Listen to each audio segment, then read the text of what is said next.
Welcome back to the Casual Ethnographer. In today's episode, you will join me in the kitchen while I take a long-held family recipe for banana bread and convert it into a new fall favorite of apple bread. It will be grain-free, dairy-free, egg-free, and absolutely delicious. Let's get started.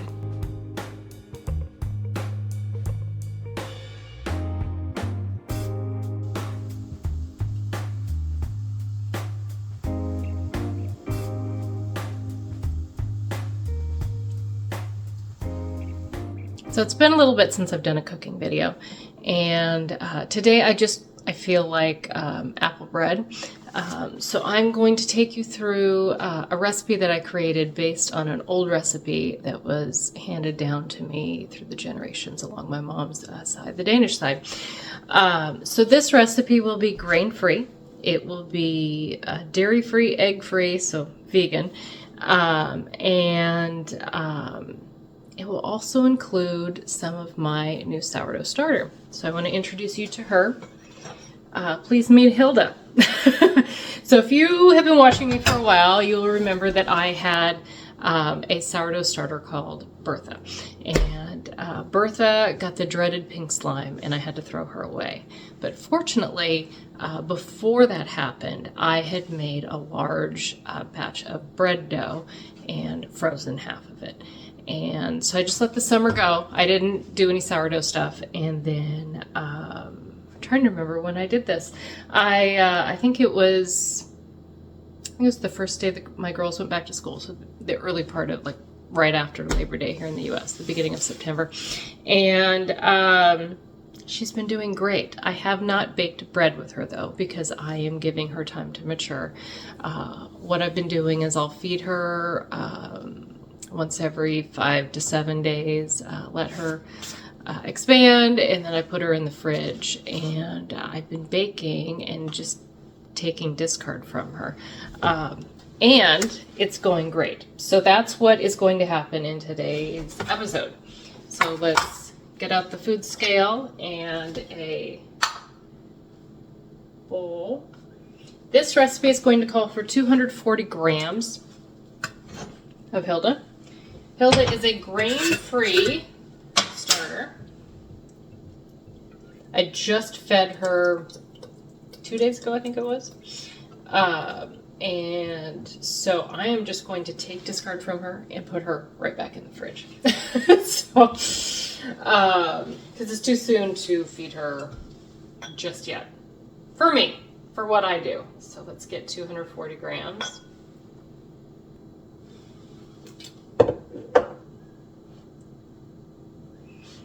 Okay, so now that I've got that 240 grams, I'll set that aside. I'm going to clean up my scale real quick. And I am also going to clean up the jar. Put her back in the fridge.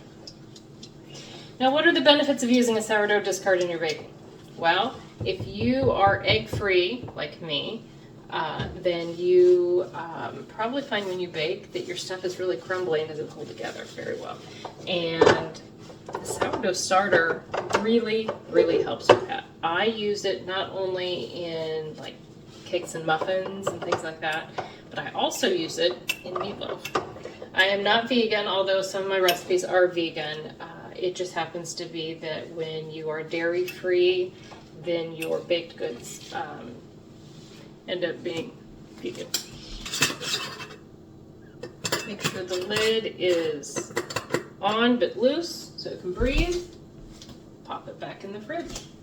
Okay, so let's get mixing dry. This is a typical muffin method. So you mix the dry together, you mix the wet together, and then you put the wet in the dry and it goes in the oven. Speaking of which, let's start the oven. The oven is going to be 350 degrees.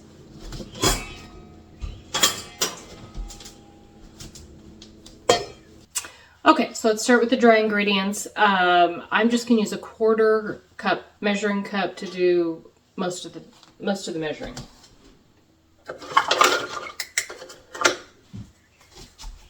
So the first one is 1/4 cup buckwheat flour.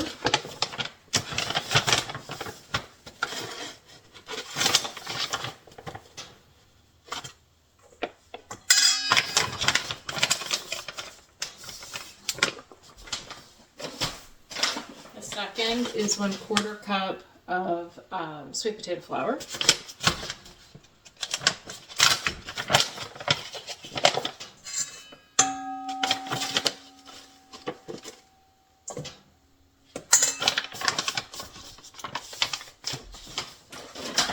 Third is 1/4 cup of tiger nut flour. If you've never tried tiger nut flour, it is really good. It does come out clumpy, so you're going to have to work through the clumps once you are to the spot of mixing.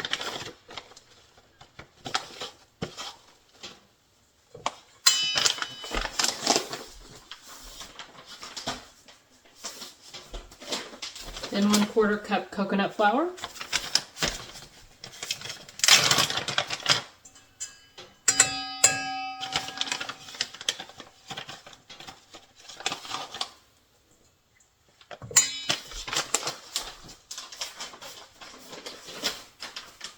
And 1/2 cup, or 2 of these measuring cups of cassava flour.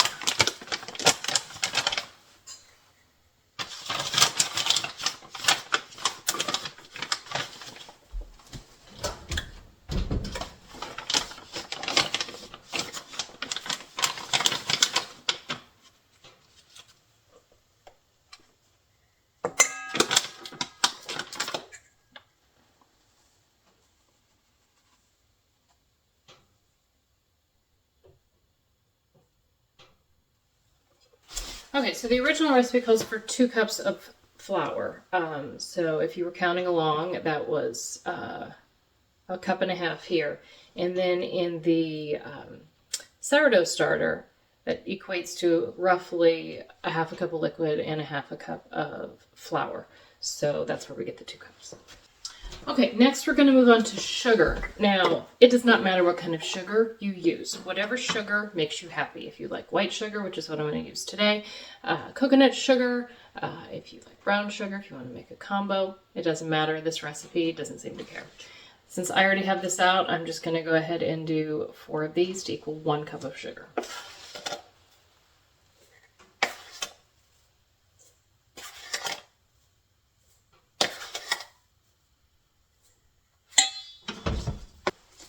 Okay, so now we're going to add the salt, baking soda, and baking powder. Now, this recipe uses vinegar to react with the baking soda, and that acts as a leavener. I buy it in large quantities, and I put it in little jars, so don't mind me. It's actually, now that I think about it, something my grandmother used to do. I guess some habits continue through the generations. So 1 teaspoon of baking soda, and then 1 teaspoon of salt. Again, use whatever salt makes you happy. I've used Himalayan salt, I've used sea salt. This is just regular iodized salt. And then this is the brand of grain-free baking powder that I use. My personal experience is that you don't get as much punch with the grain-free stuff. So I use double what a regular recipe would call for. So in my family's recipe, we're using grains. You just use 1, but this is grain-free. So I'm going to use 2 teaspoons of grain-free baking powder. Now the reason the baking powder is showing up in this recipe is because along with the oil and water, it's going to act as the egg replacer. Now, because this is an apple cake, you can add spice or not. I'm going to. I've used cinnamon in the past. Today I'm going to use pumpkin spice. This is not pumpkin pie spice. Yes, there is a difference. And use whatever makes you happy. I personally like a lot. So I'm going to add a tablespoon.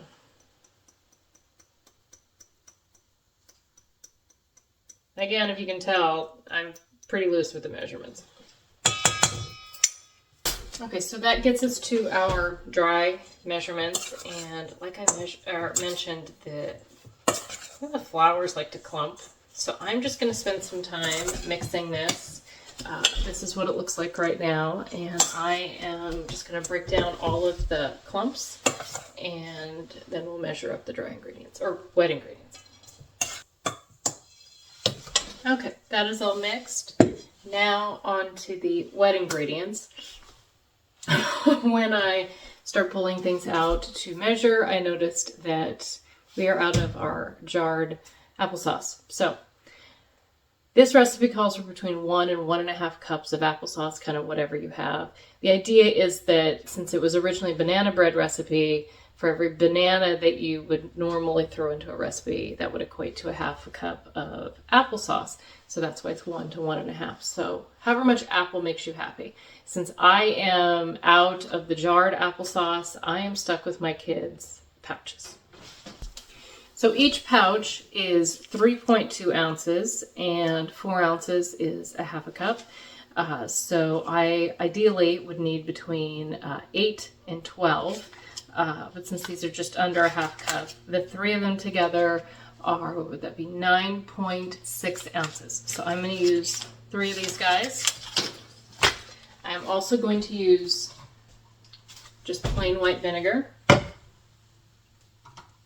I'm going to add some vanilla and almond extracts, avocado oil, and some water. Before I forget, we also need to melt some butter. This is the vegan butter that I buy. I like it because it doesn't have a lot of the stuff in it, pea proteins and things that my body doesn't react well to. So this container equates to twice as much as we need. So I'm going to go ahead and open this up, cut it in half, and then get it in the microwave to melt it.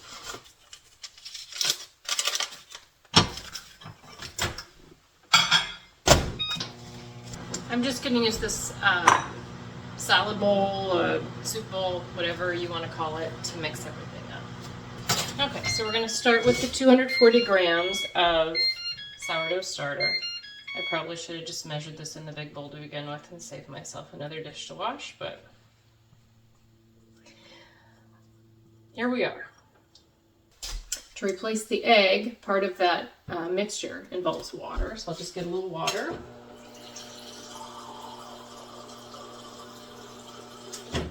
Calls for 1.5 tablespoons. Now, I don't know how exact your measurements are. I'll be really precise for you today. 1.5 tablespoons equals 1 tablespoon plus 1 teaspoon plus 1/2 teaspoon, because 3 teaspoons is a tablespoon. And the measurements will be the same for the avocado oil, because it's equal parts.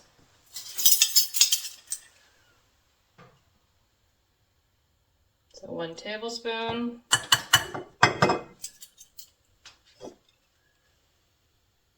plus 1 teaspoon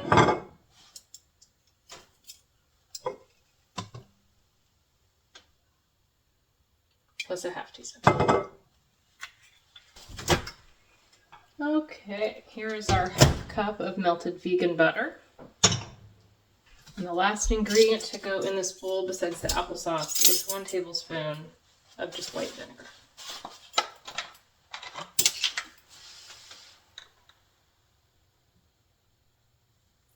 I shouldn't have said last because I forgot my friends over here. This is not going to be an exact measurement. I like to use the cap to measure, so I'm going to add 2 cups of vanilla, which will be about a teaspoon of vanilla.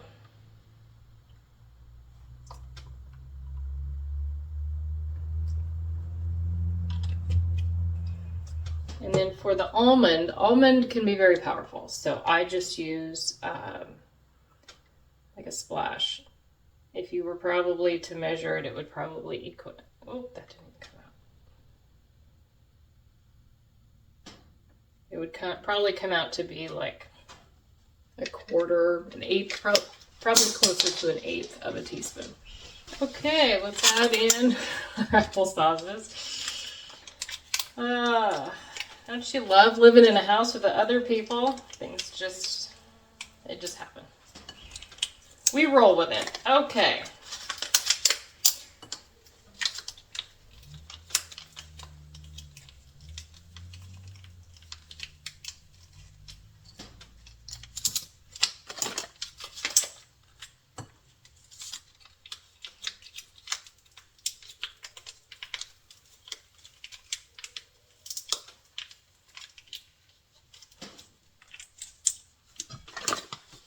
And our butter. Oven's ready. Good timing.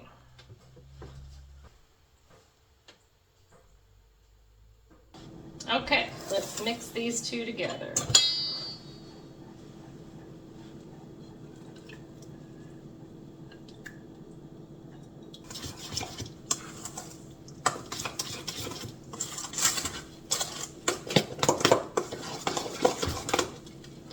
Okay, it's a real basic mixture. It is very wet, but it will bake up nicely. Now let's get out loaf pans. You're going to need 2. Now, because in my house I have gluten eaters, dairy eaters, just not me, I use glass loaf pans for myself and then the metal ones for everyone else. I'm going to go ahead and spray these down. I'm going to do it over the sink so I don't get oil all over the counter. This is just avocado oil. You also have the option, if you prefer to use parchment paper, it really doesn't matter, whatever your preference. Okay, now with this bread, you can do stir-ins, mix-ins if you like. There's chocolate chips, if you want to add nuts, if you want to add cranberries. Ooh, dried cranberries. I think I might try that today for part of it. But it bakes up fine, it really doesn't matter. So let's do one without the dried cranberries and one with. Sounds really good.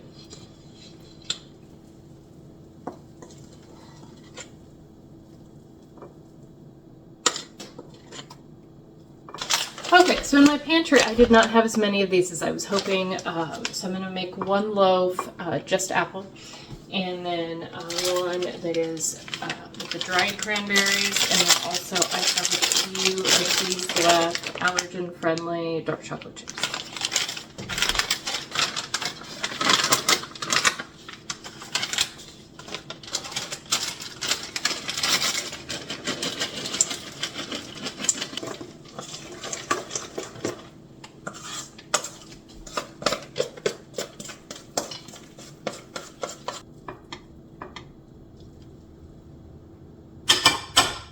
Okay, so that we can have a little something fun on top, I'm going to sprinkle some brown sugar, and then I think for the cranberry dark chocolate, let's throw a few pepitas on there. For those of you unfamiliar with a pepita, they are just pumpkin seeds.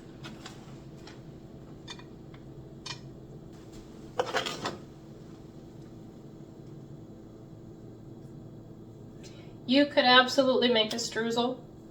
I'm just not.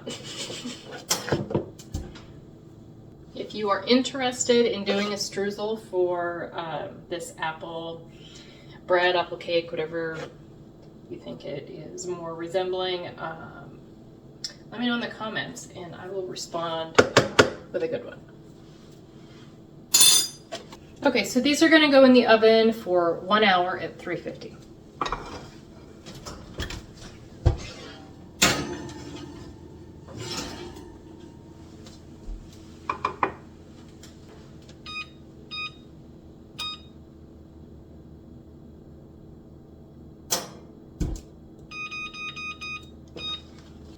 So it dawned on me after I got the apple breads in the oven that I did not plan for dinner.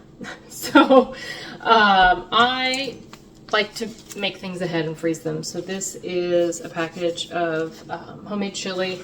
I'm just gonna set it on the stove while the oven's on to warm up, and so we'll have chili for dinner tonight. The girls don't typically like chili. We do eat hot chili. So they'll probably eat breakfast, scrambled eggs, that kind of thing. So I am also going to make some Jello for them. My older daughter's bringing home a friend after school, and according to the clock, I've got about an hour and a half until they get here. I don't know if that's enough for it to set up, but I'm going to try. So I'm going to make 3 different kinds, and I like to make them in these disposable cups, because then they're already portioned out, and nobody's fighting. I love siblings. Nobody's fighting over who had a larger serving, because they're all the same. So if you've never made Jello before, I think most people have, it's they come in 2 sizes. This is the small size. The small size is 1 cup hot water, dissolve it, 1 cup cold water. I do a sweet method. So my speed method is 3/4 cup boiling water and then 1 1/4 cup ice water. This first variety is peach.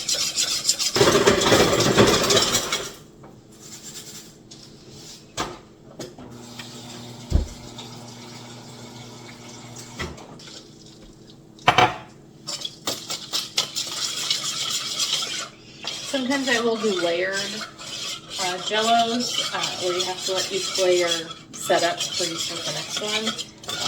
But I am not in the mood today. I didn't even have the energy to put on makeup, so it'll be 3 different flavors.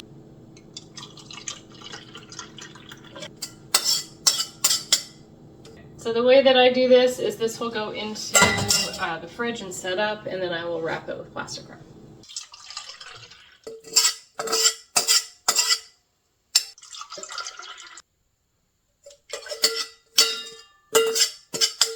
It dawned on me that maybe my loose mentioning of the chili might be confusing to some people. So I cook in large batches, and this is the easiest way that I have found to freeze things like soups, pasta sauce, and chili. And then it lays nice and flat in the freezer, and I mark it with what it is. Like this says chili with beef, because I do make it with different kinds of meat sometimes. Lamb is a good one. And with the date. So this was made in January of this year. And so I will let it thaw in the bag, and then I will put it in a pot, actually warm it up on the stove. I cook my chili with a lot of different kinds of peppers. I'm not sure what's in this one because it kind of depends on what mood I'm in at the time, but usually there's a mix of chipotle, jalapeno, green pepper, sometimes serrano, poblano, just kind of whatever I'm seeing when I'm at the grocery store. So that will be what's for dinner tonight. My husband typically likes to put it, sometimes he'll eat it in a bowl, but he likes to pour it over hot dogs in a bun, so chili dogs. But so our older daughter is on an elimination diet right now for grains for 3 months, so for the months of September, October, and November. And in a move of solidarity with her, he has also gone grain-free, which means that he can have the hot dogs as long as they don't have corn syrup in them, but he cannot have the buns. So I don't know what he's going to do, if he's just going to put it in a bowl and throw some cheese and sour cream on it. I miss cheese and sour cream, so I usually top mine with avocado. I did want to mention another thing that I use, Hilda, or the sourdough starter for a binding agent. So in episodes past, and I think maybe even a short or a reel, I made a wacky cake, which is a recipe, a Depression era recipe that was passed down to me, again, from my mother, grandmother, her mother, so on. So I've been playing with that recipe quite a bit, and I had a bunch of strawberries that needed to be eaten. And so I washed them, hulled them, and ran them through the blender to liquefy them. And I used them in the wacky cake in place of the water. And then I also replaced half a cup each of liquid and flour with 240 grams of the starter. So this is what's left of the what's essentially chocolate strawberry wacky cake. It is very good. My younger daughter and I are the biggest fans of it. But what I have found, now the wacky cake in and of itself, whether you make it with grains or without, is good.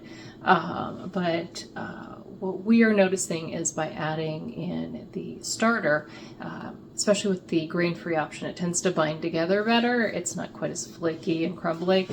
Maybe flaky is not the better term, crumbly.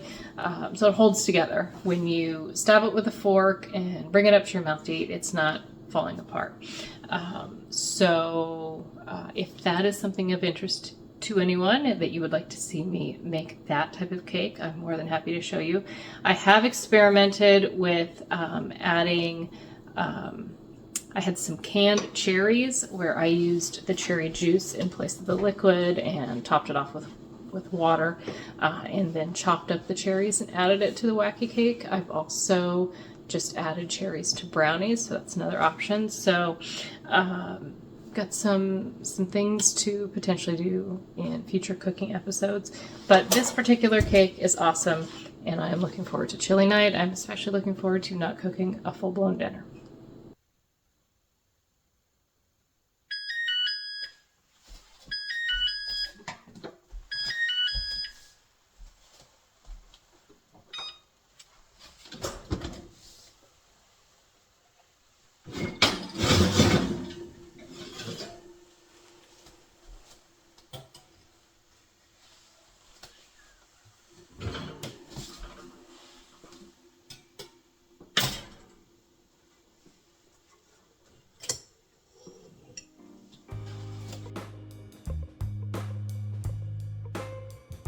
Thank you for joining me today and for welcoming the new grain-free sourdough starter to our channel, Hilda, and for being in the kitchen with me while we made a new fall favorite. The basic recipe for this banana bread that I converted to apple bread has so many possibilities. You can use almost any kind of flour, any kind of sugar, eggs, no eggs, dairy, no dairy, and as you saw today, even adding in sourdough starter. If this is a basic recipe that you are interested in seeing other versions of, please let me know in the comments. I can either respond with some ideas, or maybe just do some more time in the kitchen here on the channel showing you what all you can do with that recipe. As you can tell, it was a stripped down day. I didn't even put on makeup. After being sick last week, I've spent the last couple days just getting caught up on things around the house, things like laundry and basic cleaning. I am putting the final touches on the genetics episode, so you shall see that soon. I'm also still looking for participants for my piece on protest culture, so if that is something you would like to be a part of, please reach out to me. You can email me. My email address is casualethnographer@yahoo.com, or you can reach out to me through the socials or even by commenting on this video. I hope you are all doing well and that you enjoyed this little distraction from whatever stress is going on in your life. And as always, thank you for being here. I appreciate your presence. I'll see you next time.